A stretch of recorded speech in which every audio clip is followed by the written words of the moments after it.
تحضير أرواح مزاكيها الطاهر بهذا المجلس المبارك، خصوصا صاحب الحضرة مقام الحبيب بالقادر بن أحمد بن الفقي والحبيب عبد الله بن أبي القادر بن الفقي محمد بن صالح الحامد محمد بن علي بن الدويلة والحسين محمد بن علي بن الدويلة محمد بن علي الحداد والحبيب عبد الرحمن بن محمد الحداد والحبيب عبد الرحمن بن علي بن شيخ بكر بن سالم الحبيب عبد الله بن حسن والأخيلة والحبيب محمد بن عبد القادر الحبشي والحبيب حامد بن محمد بن سالم المصري والحبيب محمد بن حسين باعنود والحبيب محمد باعنود والحبيب أحمد والحبيب أحمد أحمد والحبيب والحسن بن أحمد العدروس والمحمد أنيس بن حسن شهاب الدين والحبيب علي بن سقاف والحبيب شيخنا سقاف والحبيب بن حسن سقاف وسادة الأجداد الحبيب عبد الرحمن بن سقاف الحسن بن عبد الجواد والحسن بن أحمد سقاف والحبيب عبد الله بن أبو بكر بن شيخ بكر بن سالم الحسين بن عبد الرحمن باعنود والحبيب محمد بن بكر باعنود الشيخ عبد الله بن عبدول ومصنف الكتاب الشيخ زين الدين بن عبد العزيز المنباري والأولياء 9 وجميع هذه البلدة وجميع ساداتنا على الدين ومن بنى عمر هذا المتن سابقا ولاحقا ووالدينا ووالديكم وأمواتنا وأمواتكم وأموات المسلمين والمسلمات والمؤمنين والمؤمنات وصولهم وفروعهم أن الله يؤمن درجاتهم بالجنة ويكثر مثوباتهم وضاعف حسناتهم ويحفظنا بجنة بهم ويعيد علينا من بركاتهم وأسرارهم وأنوارهم وعلومهم ونفحاتهم في الدين الدنيا والآخرة. الفاتحة. أعوذ بالله من الشيطان الرجيم. بسم الله الرحمن الرحيم. الحمد لله الرحمن الرحيم مالك يوم الدين اهدنا الصراط المستقيم.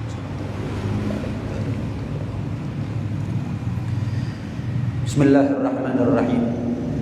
الحمد لله رب العالمين وأشهد أن لا إله إلا الله وحده لا شريك له شهادة ندخرها ذخيرة ليوم الدين وأشهد أن سيدنا محمدا عبده ورسوله أفضل الأنبياء وسيد المرسلين. اللهم صل وسلم وبارك وكرم ومجد وعظم على سيدنا وحبيبنا وشفيعنا وقرة أعيننا ومولانا محمد وعلى آله وصحبه أجمعين ولا حول ولا قوة إلا بالله العلي العظيم. أما بعد. سبحانك لا علم لنا إلا ما علمتنا إنك أنت العليم الحكيم. رب اشرح لي صدري ويسر لي أمري واحلل عقدة من لساني يفقه قولي واهد قلبي وسدد به لساني. اللهم أرنا الحق حقا وارزقنا اتباعه وأرنا الباطل باطلا وارزقنا اجتنابه واجعلنا من الذين يستمعون القول فيتبعون أحسنه.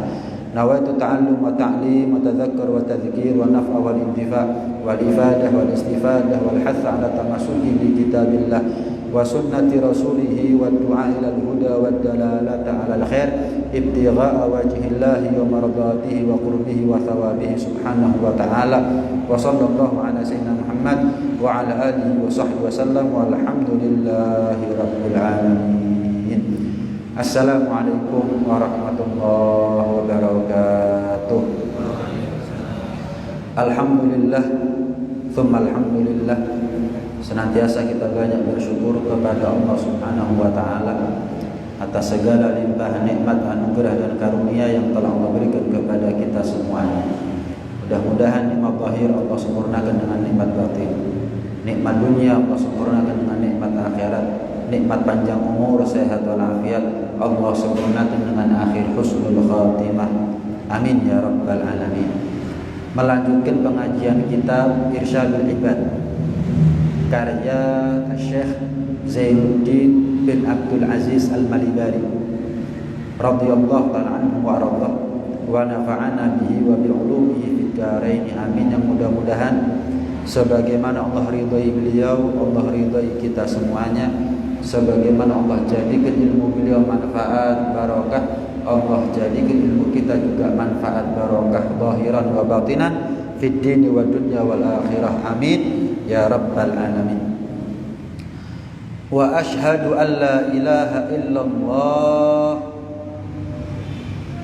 iqraran bi wahdaniyatihi wa ashhadu anna Muhammadan Rasulullah i'tirafan binubuwwatih.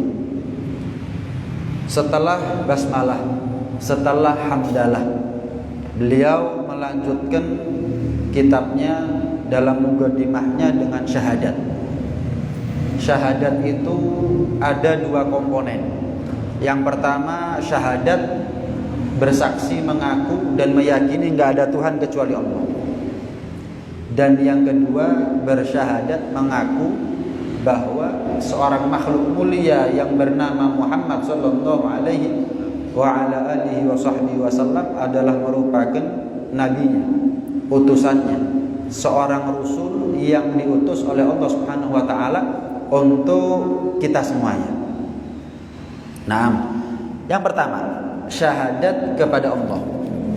Syahadat itu kan mengaku. Syahadat itu kan ikrar. Syahadat itu meyakini.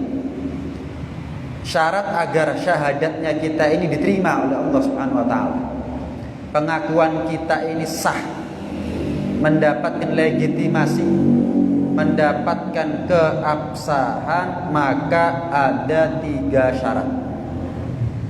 Yang pertama tasdiqun bil lisan, adanya ucapan.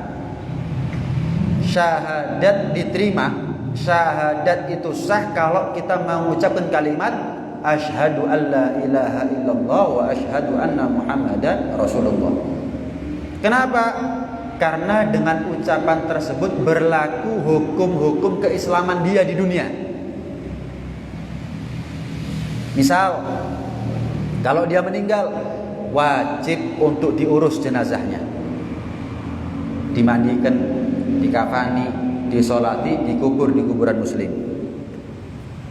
Yang lain, kalau misal dia kepaten bapak, kepaten ibu, atau kepaten suami, kepaten istri, maka seorang muslim tadi itu gara-gara syahadatnya berhak mendapatkan warisan.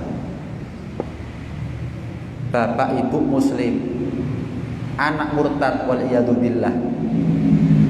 Jelas ya? Kepaten bapak atau kepaten ibu, anak dapat warisan.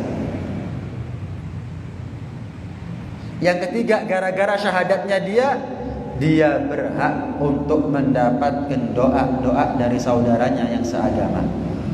Contoh, ketika khotib di atas mimbar, doa Allahumma ighfir untuk siapa? Lil muslimina wal muslimat wal mu'minina wal mu'minat al ahya'i minhum wal amwat, baik yang hidup atau yang sudah meninggal. Jadi penting mengucapkan syahadat itu penting. Syekh Abdul Qadir Jailani itu kalau melihat tempat ibadahnya non muslim itu syahadat. Satu, sebagai tanda syukur kalau beliau ditakdir oleh Allah untuk menjadi seorang muslim. Yang kedua, dalam rangka jagani iman, memproteksi keimanan. Orang sekarang enggak melihat gereja malah masuk, melihat gereja malah nyanyi-nyanyi bareng. Syekh Abdul Qadir Jailani itu syahadat gak kate mlebu. Ada orang ngaku cinta Syekh Abdul Qadir Jailani, delok gereja malah mlebu nyanyi-nyanyi bareng tumpengan. Wah, ini orang lebih pantas jadi wali daripada Syekh Abdul Qadir Jailani. Udah, imannya luwih mantep berarti wong model koyo ngene. Ya, keliru. Allah melantik Syekh Abdul Qadir Jailani sebagai wali itu keliru berarti. Orang-orang seperti ini yang lebih pantas jadi wali berarti.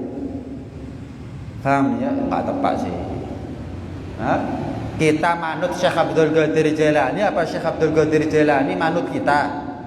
Kita manut Syekh Abdul Qadir Jailani. Syekh Abdul Qadir Jailani ajak melihat gereja, melihat wihara, melihat pura, melihat sinagog, tempat ibadahnya kaum Yahudi, itu enggak masuk malah syahadat. Wong saiki mlebu kate syahadat. Malah Natalan bareng, tumpengan bareng, malah tola al badru. Ayo, yo tola al badru, sholawatan. Loh, barangkali tabib mereka itu masuk Islam. Saya mau tanya, ulama dulu Islam wong akeh, gak kate sampai kok ngono. Wakeh sing Islam. Lah caramu model kok ngene sing Islam wong piro? Ayo. Wali Songo gak kate mlebu nang gereja, mlebu nang wihara, mlebu nang pura, padahal umat Hindu saat itu banyak, gak kate. Tetap dakwah dengan pakaian yang biasa. Ya pakaian Islamnya sudah. Ya tetap gaya jubah, gaya rida, gawe surban, gawe imamah. Ngislamno wong sak Jawa. Lah caramu model kok ngene, aja maneh sak Jawa, Bali lho gak Islam sampe saya. Wis kok gawe alasan sudah. Ojo gawe sing aneh-aneh, ojo ngeminteri ulama. Ya, ojo neko-neko, ojo nyeleneh-nyeleneh, ojo gawe sensasi cuman sekedar golek viral. Wis ojo. Jangan. Paham ya? Ini yang pertama, tasdiqun bil lisan. Tasdiqun bil lisan.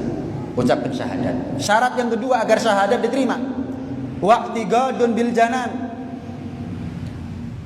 Meyakini dengan hati. Ngucap syahadat bermula dari keyakinan hati gitu. Ngucap saya bersaksi tidak ada Tuhan kecuali Allah, tapi nyembah selain Allah, wah ya gak tepat. Meyakini ada Tuhan selain Allah, wah ya gak tepat. Ngucap saya bersaksi tidak ada Tuhan kecuali Allah, tapi Allah punya istri, tapi Allah punya anak, ya gak tepat. Kalau ada orang ngucap syahadat tapi hatinya kufur, maka di dunia dia dihukumi muslim. Di dunia, kenapa? Ya kita nggak tahu isi hatinya orang kan. Selama dia syahadat, ya tetap dihukumi muslim. Kapan mati ya kudu diurus. Kapan mati ya harus dikubur di kuburan muslim. Paham ya? Tapi di akhirat dia dihukumi kafir, nggak mungkin masuk surga alias neraka selama-lamanya. Kenapa? Allah yang tahu isi hatinya. Seperti munafikin di zaman Rasulullah sallallahu alaihi wasallam. Wa idza laqul ladzina amanu qalu amanna wa idza khalau ila syayatinihim qalu inna ma'akum innama nahnu mustahzi'un. Orang-orang munafik di zaman Rasulullah itu kan macam-macam. Ada di antara mereka itu yang pura-pura masuk agama Islam, munafik. Munafik itu ada dua. Ada munafik dalam amal, riya, sombong, hasud, itu nggak ada masalah. Tidak membatalkan keabsahan syahadatnya. Tapi ada munafik dalam i'tiqad, munafik dalam keyakinan, munafik dalam agama. Orang seperti ini di dalam dunia dihukumi Islam, tapi di akhirat kafir. Di zaman Rasulullah SAW ada orang yang munafik dalam agama, munafik dalam keyakinan. Kenapa? Wedi dipateni, takut diperangi, takut sama pedang. Ada di antara mereka yang munafik. Kenapa? Lek tetap kafir wajib bayar jizyah, peti wajib bayar. Wis pura-pura syahadat wis biar apa? Biar enggak diperangi, biar hidup dengan nyaman, enggak ditarik jizyah, enggak ditarik upeti. Pura-pura. Wa idza laqul ladzina amanu qalu amanna. Kalau ketemu sama orang beriman, aman. Saya beriman. Podo imani. Tapi wa idza khalau ila syayatin, kalau mereka sudah menyendiri dengan setan-setannya mereka. Siapa itu? Ulama dari kalangannya mereka. Kalau di depan orang beriman ngakunya iman, tapi kalau mereka sudah berpaling dari orang-orang yang beriman, ketemu sama ulama-ulamanya mereka, innama nahnu mustahzi'un, inna ma'akum, kami ini sama seperti kalian. Adapun saya syahadat itu hanya bercanda, lelucon, guyonan. Kalau di depan orang beriman, serius, aman, saya beriman. Tapi kalau sudah sembunyi dari pandangannya orang beriman, cekakaan. Tak koroi ya bang. Aku ngaku iman korot tok. Biar apa? Biar nggak diperangi, biar nggak ditarik jizyah, atau ngaku iman biar dipilih misalnya, biar dicoblos, pura-pura iman, jangan dicoblos. Kenapa? Ya negara Islam ini kan negara mayoritas Muslim. Lek tetap kafir aku, wah gak dicoblos. Wis, sing penting hatiku tetap kafir, tetap nyembah ini nyembah itu. Iya, sujud ke sini, sujud ke situ. Ngakui ini, ngakui itu, tapi lisan ucap syahadat percuma, nggak diterima. Allahu yastahzi'u bihim wa yamudduhum fi tughyanihim ya'mahun. Jelas ya, nggak diterima oleh Allah Subhanahu wa taala. Mereka bisa menipu manusia, tapi mereka nggak bisa menipu Allah Subhanahu wa taala. Dan yang terakhir, syarat daripada syahadat itu sah adalah wa amalun bil arkan. Ya dibuktikan dengan amal. Lesan syahadat, hati ngaku nggak ada Tuhan kecuali Allah. Hati ngaku bahwa makhluk mulia yang bernama Muhammad adalah Rasulullah. Amalnya mana? Buktikan dengan amal. Sholat enggak, puasa enggak, zakat enggak, haji enggak, dan seterusnya dan seterusnya. Jadi setiap kesaksian, setiap pengakuan itu membutuhkan kepada bukti. Ngaku tok kan bukti nih. Jangan. Ngaku buktikan apa yang diperintah oleh Allah Subhanahu wa taala, jalani. Raditu billahi rabba, saya mengaku ridho dan puas Allah sebagai Tuhan. Gimana tandanya orang yang ridho kepada Allah sebagai Tuhannya? Ridho dengan takdir. Dikasih nikmat nggak lupa diri, dikasih musibah nggak putus asa. Tanda yang lain daripada orang yang ridho kepada Allah sebagai Tuhannya, dikasih kewajiban dilakoni, dilarang sesuatu yang haram diadoi, yaitu sudah tandanya orang itu raditu billahi rabba wa bil islami dina, dan terhadap agama Islam adalah sebagai agama. Saya ridho, saya puas, agama saya adalah agama Islam. Apa tandanya orang ridho terhadap agama Islam? Patuh sama syariat. Saya mau tanya, ini mata miliknya kita? Punya kita apa bukan? Punya kita ini mata? Kalau punyanya kita, kenapa ditanya sama Allah? Itu tanda bahwa mata ini miliknya Allah. Kita cuma dipinjami. Jenengan pinjam sepeda motor. Kapan sepeda motor di tangan jenengan dipakai sama jenengan, apa itu sepeda motornya jenengan? Nyelang kok. Ya enggak, punyanya saya. Kapan balik? Lek ono rusak-rusake tak takoni. Kenapa? Mau nyelang. Kembali harus dalam keadaan yang baik, kembali dengan pertanggungjawaban.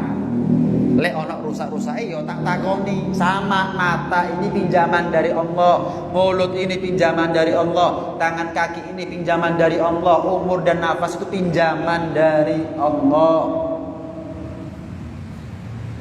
Kapan nanti di akhirat kita kembalikan kepada Allah, harus disertai dengan laporan pertanggungjawaban. Kapan ada nggak benernya, dihisab oleh Allah Subhanahu wa taala. Mudah-mudahan masuk surga tanpa hisab kita semuanya. Mudah-mudahan masuk surga tanpa hisab. Jangan dianggap neraka itu siksa. Hisab bukan neraka. Oh, hisab itu pendahuluannya neraka. Hisab itu siksa. Gimana nggak siksa? Kesalahannya kita satu persatu mulai balik sampai mati dipreteli sama Allah, diadili sama Allah. Semua makhluk menyaksikan, diputar videonya kita mulai dari kita balik ngelakoni apa, berbuat apa. Nggak bisa kita menolak, nggak bisa kita menangkis, nggak bisa kita mengelak. Nggak ada orang masuk neraka dalam keadaan tidak diadili sama Allah, itu nggak ada. Semua orang masuk neraka merasa pantas masuk neraka. Jelas ya? Nanti di akhirat nggak ada orang masuk neraka ngerasa kok saya masuk neraka, ya nggak ada. Semua orang yang masuk neraka merasa pantas memang masuk neraka. Kenapa? Allah telah mengadilinya. Beda sama orang masuk penjara, belum tentu salah. Tapi kalau masuk neraka pasti salah. Dan setiap orang yang masuk neraka pasti terima, pasti legowo. Kenapa? Sebelum dia masuk neraka diadili sama Allah, diputar video ini. Yang dia lupa maksiatnya, eling maneh saat itu. Saking akeh dosa sampai lali tau nglakoni apa. Nanti di akhirat eling maneh. Eling ngakoni, eling ngakoni, eling ngakon terus sehingga kapan dia masuk neraka wis. Pantas enggak masuk neraka? Pantas ya Allah mlebu. Mudah-mudahan kita enggak termasuk di antara mereka. Ya. Ditakoi polisi wis ndredeg. Apalagi dihisab sama Allah Subhanahu wa taala. Kita berangkat dari rumah. Kadang-kadang helman. Spion lengkap, sepeda motor nah macam-macam standar. Ban, knalpot standar. SIM, STNK, gowo. Goncengan pakai helm. Wis lengkap wis. maskeran, jelas. Tujuannya apa? Kalau ada cegatan aman. Tapi kadang-kadang kalau cegatan sih dredeg kok enggak? Kadang-kadang saking dredeg mandeg dadak kok. Padahal takok SIM yo nggowo, STNK yo ono, pajak yo bayar. Iya. Plat yo urip, koncengan yo gawe helm kabeh. Siap. Dihisap sama polisi kita siap. Dredeg. Mandeg dadak, kadang ngepot-ngepot. Bingung. Begitu ngepot balik, lha apa te balik barang? Kabeh tak gowo, aman kok, ngelanggar juga enggak. Si isok singita, si isok mandeg, si isok ngepot-ngepot. Iya, di akhirat dihisab sama Allah, kate ngepot nang ndi. Mau berhenti dari mana? Enggak bisa, maju terus giliran itu. Mari sini teko sini, mari sini teko sini terus. Enggak bisa berhenti. Ditanya polisi kita siap dredeg, ditanya Allah kita siap. Enggak dredeg tapi wong saiki. Ditakoni polisi siap, SIM STNK pajak kabeh siap, dredeg. Ditakoni Gusti Pangeran, dihisab sama Allah, kita ini enggak siap. Enggak siap. Dredeg. Enggak. Jelas ya? Makanya mudah-mudahan kita termasuk di antara mereka yang tidak dihisab oleh Allah Subhanahu wa ta'ala. Hisabnya Allah itu panjang. Ada 4. Yang pertama tentang umur. Kita ini sebelum dihisab 3 hal yang lain. Yang pertama kali Allah tanya adalah umur. An umrihi fi ma'afna. Tentang umurnya kamu habiskan untuk apa? Baru wa an badanihi fi ma'ablah, tentang badan dia buat tua, dia buat lemah karena sebab apa?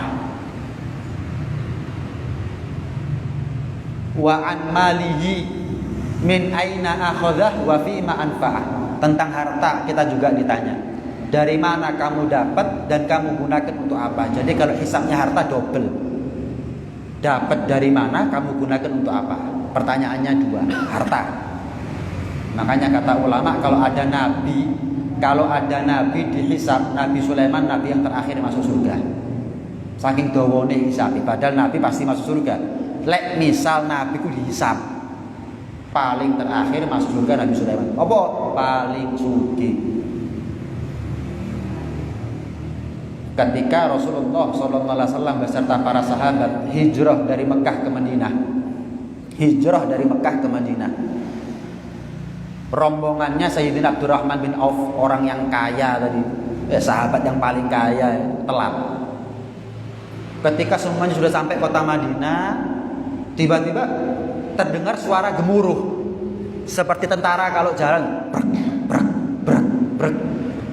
Bingung, sampai Siti Aisyah itu keluar rumahnya. Suara apa ini? Oh, ini suara rombongan onta dan budaknya dan harta-hartanya Abdurrahman bin Auf. Maka kata Siti Aisyah, oh bener lek ngono jarine Kanjeng Nabi. Oh bener kalau begitu katanya Rasulullah. Wes masuk rumah. Bingung sahabat.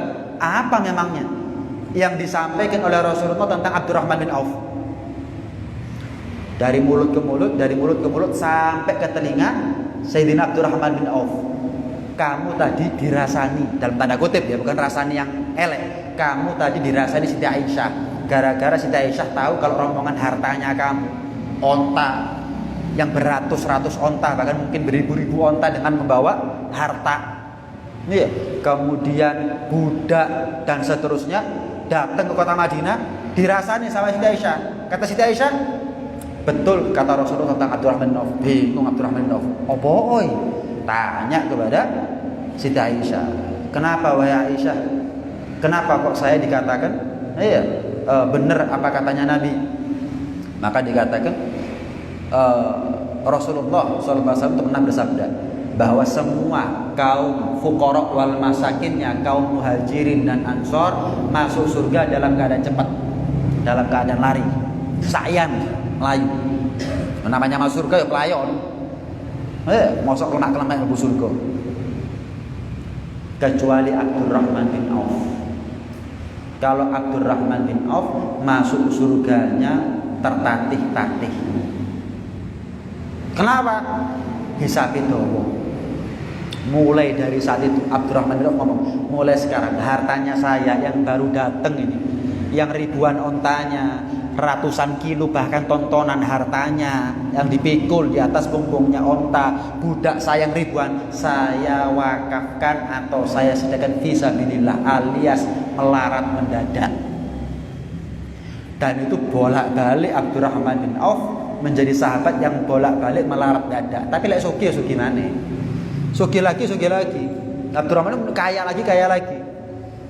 Pernah sahabat tanya kepada Abdurrahman bin Auf, Abdurrahman, kamu ini kalau kerja kok mesti sugih, bisnisnya kamu sukses terus, kenapa sih? Ada 3. Ini kalau kita pebisnis ini, bisnismen, iya, tiru.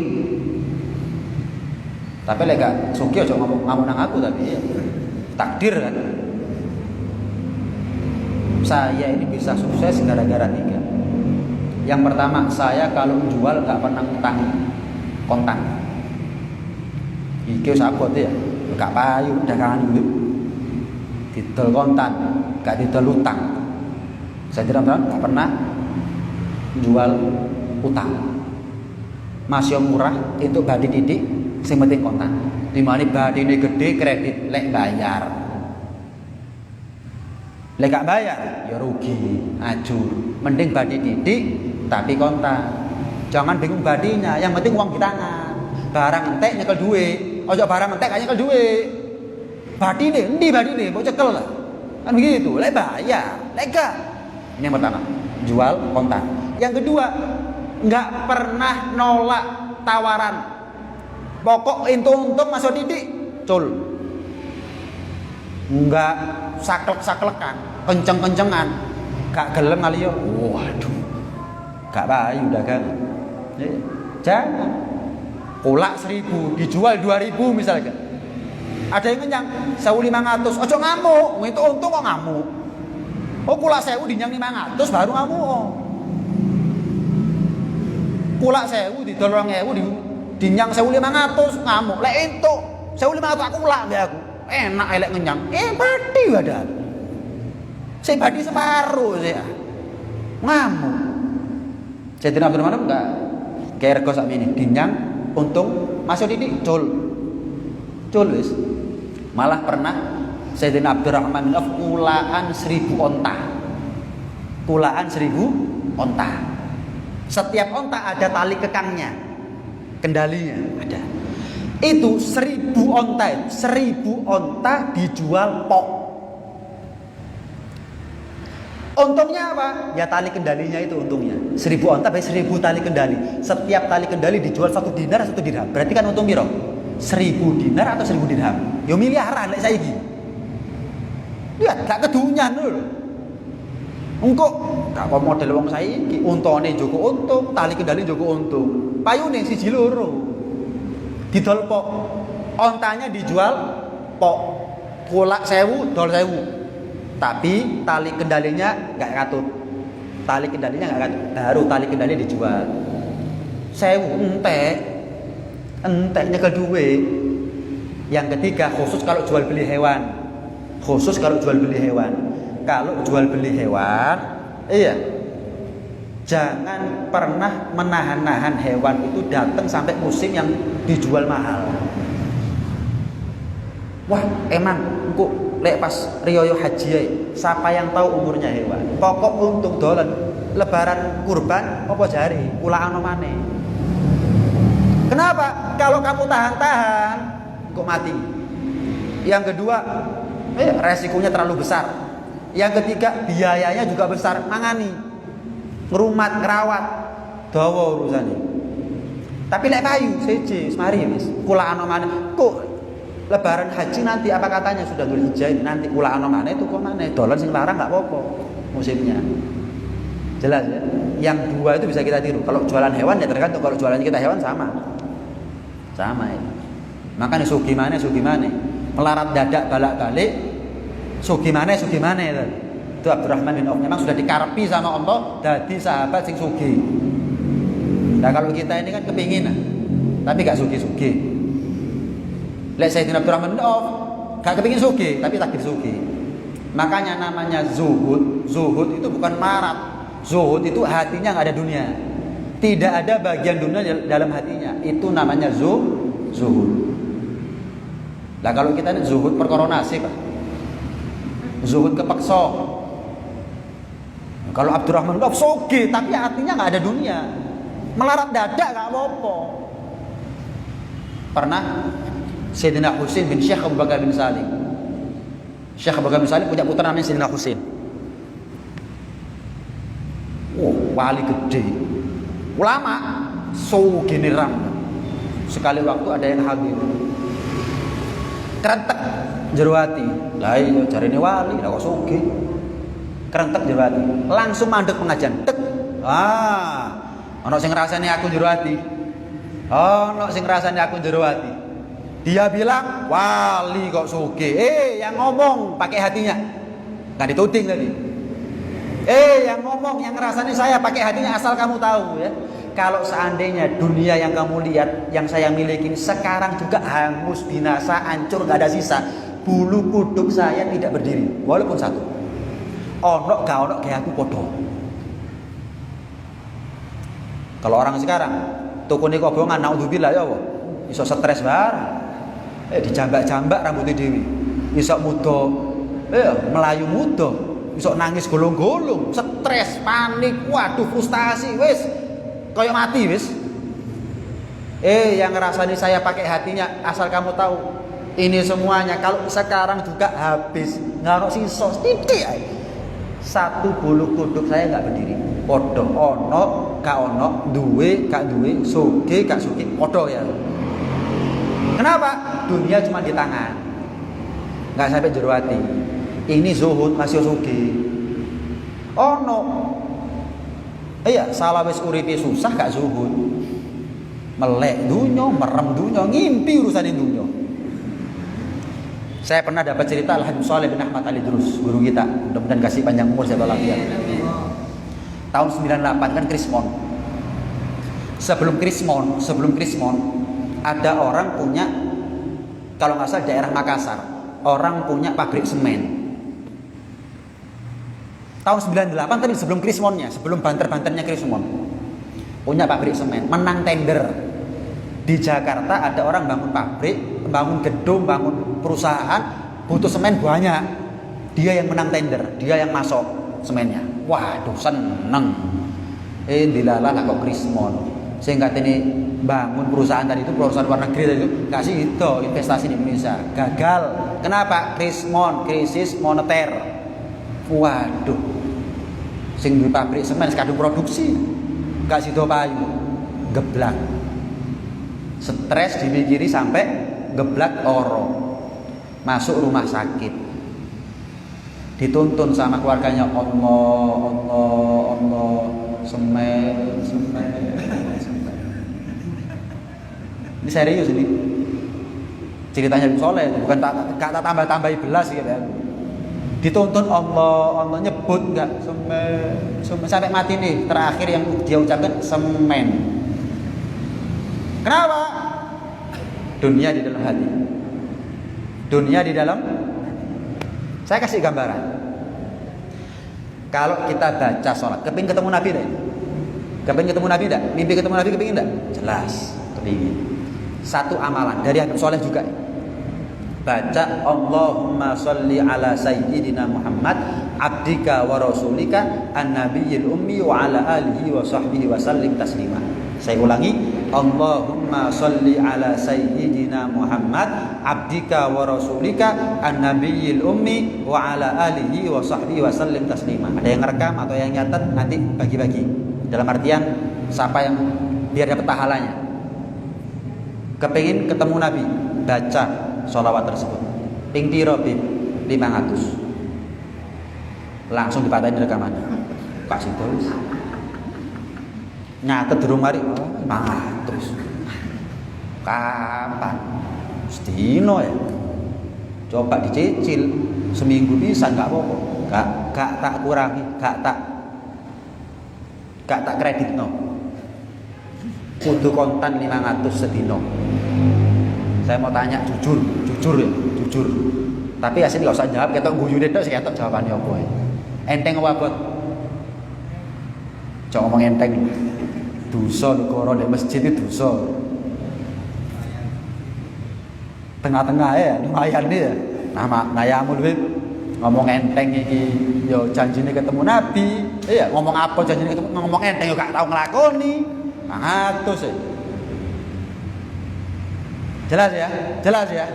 500 janjinya ketemu Nabi. Misal tak walik khatam 500 tak bayar 500.000. Terus enteng apa enggak? Prei kerja sampean. Muter tas petok nanti no. Ben aku pengajian Bib setoran Bib. Ki sholawat 500. Rong dino 1.000 sak juta Bib. Terus enteng apa enggak? Terus enteng apa enggak? Nah, jujur lagi. Iki jujur, lek manggoro. Jelas ya, guyune tok siji. Lha iki 500.000, 500 siji. Lihat, itu isi hatinya kita. Itu isi hatinya kita. Jelas ya? Nah, ojo sih. Ya. Jangan 500 itu. 500 itu mungkin anggap 30 menit, setengah jam. Tapi kan nggak harus sekali duduk 500 khatam. Dicicil kan oleh, pokok sedino. Maghrib ketemu maghrib kayak isya ketemu isya, subuh ketemu subuh, terserah. Pokoknya 24 jam 500. Dicicil kan oleh. Paham nih ya? Kita ini punya umur dalam sehari 24 jam 1440 menit. Mek kalung 30 menit gawe sholawat ping 500. Seharusnya kan enteng nih. Bal-balan keringetan rong jam sanggup. Sholawat geringgingen enggak sanggup. Itu pun iso dicicil gitu. Kita paling seneng cicilan nih. Ayo. Kitanya apa yang enggak cicilan? Kabeh cicilan. Mahar rabi kutok yang enggak cicilan. Nu kadang-kadang sih saya utang. Saya terima ya nikahnya fulana binti fulan dengan mahar utang. Bukan dengan mahar kontan, mahar utang. Sholawat cicilan apa? Jangan. Yang semangat. Hah? Cepat atau lambat dia akan mimpi ketemu Nabi. Minimal paling suwe ketika nazak dia dijemput oleh Nabi. Allah, butuh-butuhnya kita sama Nabi saat itu. Ketemu sama Nabi, loro nazak. Cuman kalau mimpi ketemu Nabi, ketika nazak kita ketemu Nabi, keselimur, nemen keselimur. Kenapa?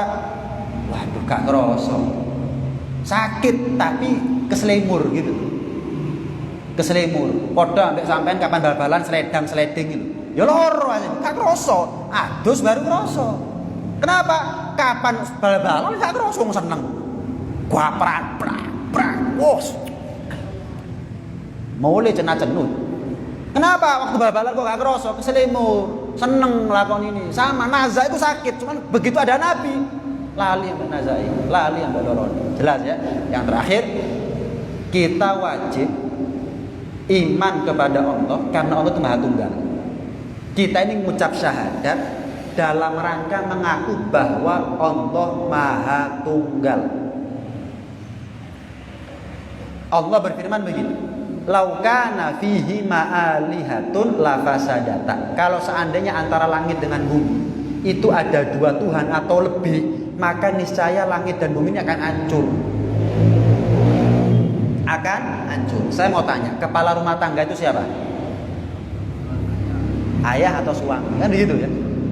Jelas ya. Saya mau tanya, setiap negara presidennya satu apa dua? Wali kotanya satu apa dua? Gubernurnya satu apa dua? Bayangkan kalau ada gubernur dua, kira-kira provinsi itu maju. Bayangkan kalau hak kewajibannya istri podo persis pelek ambek bojo sing lanang. Sama seperti suami. Apa gak ajur kira-kira rumah tangga? Suami gak wajib nurut sama istri, tapi istri kan wajib nurut sama suami. Misal istri gak wajib nurut sama suami, ya apa kira-kira? Wong wajib nurutnya sih wong ngene. Gak wajib nurut maneh. Lah debat tok ayo ribe. Bayangkan kalau presiden ada dua, ya apa kira-kira? Lah bayangkan kalau Tuhan itu ada dua. Apalagi banyak. Apa gak hancur? Tuhan A ngomong Malang udan, Tuhan B ngomong Malang garing. Sing menang sapa aku ya? Tuhan gak boleh kalah. Kalah kok Tuhan. kudu menang. Lah Tuhan A ngomong malang udan. Tuhan B ngomong malang garing. Sing menang sapa? Wis ngono ae. Tuhan A ngomong umure swidak, Tuhan B gak umure 50. Sing menang sapa? Tuhan A ngomong anake lanang, Tuhan B gak anake wedok. Sing menang sapa? Apa gak hancur ini? Rumah tangga yang lingkupnya kecil aja, kalau dua kepala rumah tangga dengan power yang sama, kekuasaan yang sama, hak dan kewajiban yang sama hancur. Apalagi urusan dunia, langit dan bumi, ya bisa. Jangan heran kalau Nabi Isa itu lahir tanpa bapak. Nabi Adam itu lahir tanpa bapak dan tanpa ibu. Kok nggak ada yang nyembah Nabi Adam? Ya enggak? Ontanya Nabi Soleh itu juga terlahir tanpa bapak, tanpa ibu. Kok nggak ono sing nyembah ontane Nabi Soleh, untone Nabi Soleh? Saya mau tanya, ada apel bosok, metu sete ora? Ono bapak ibu ibu set. Kok moro-moro ono set? Set yang kedua dari set yang pertama. Lah set yang pertama dari mana? Ono sing nyembah set. Wah, set itu hebat rek. Apa? Moro-moro ono. Kau ono bapak, kau ono ibu, tak sembah iki set iki. Saya mau tanya, Nabi Isa itu baru lahir tanpa bapak, sing duwe ibu. Nabi Adam, ontanya Nabi Soleh, Set itu tanpa bapak, tanpa ibu. Kok gak harus nyembah? Lebih hebat mana coba? Sing duwe ibu iki tambah gak duwe bapak, gak duwe ibu. Ayo coba. Jelas ya? Makanya iman itu pakai hati, jangan pakai akal. Kapan iman pakai akal? Sesat kita. Iman itu pakai hati, bukan akal. Kapan iman kita ukur pakai akal? Keliru. Saya mau tanya, mau motong kayu diukur, sing dipotong kayunya apa ukurannya? Kayunya sih. Sret, butuhnya 1 meter. Waduh lah kok 3 meter iki garisane. Ketok garisane. Tukang model sing diketok garisane ukur meterane ya. Anu Beb, kedawan meterane. Iya, celuk 6 bulan aku sing bayar. Kirim nang Porong Lawang. Sama, iman tapi pakai akal. Bagaimana mungkin seorang manusia lahir tanpa bapak, kudu duwe bapak. Terus dituduh Allah sing dadi bapake. Lah kok enak iku lho. Ini kan sama seperti bayangno ono anak ngaku-ngaku dulure ini. Ya apa kira-kira? Berarti kan dia menuduh orang tua kita main selingkuh sama ibunya dia, kan begitu.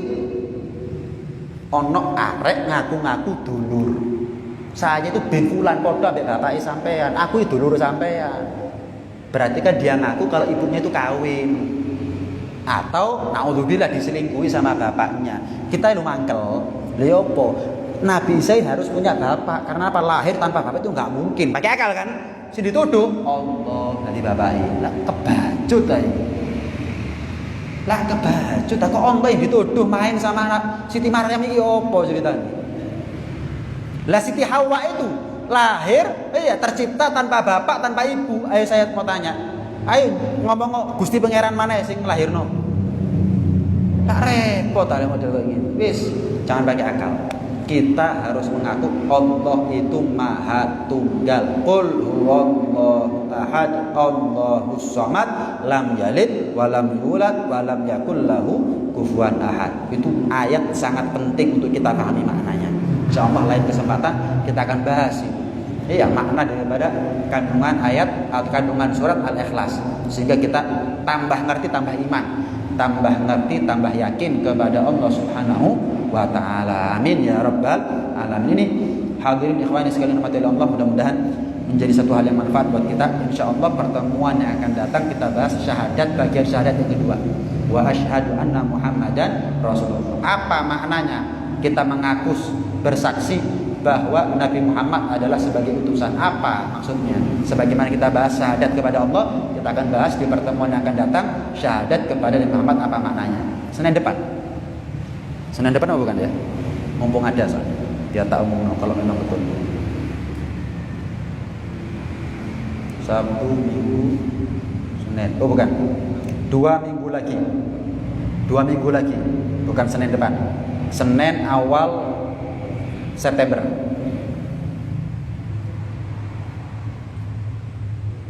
Ya, Senin tanggal 6 September.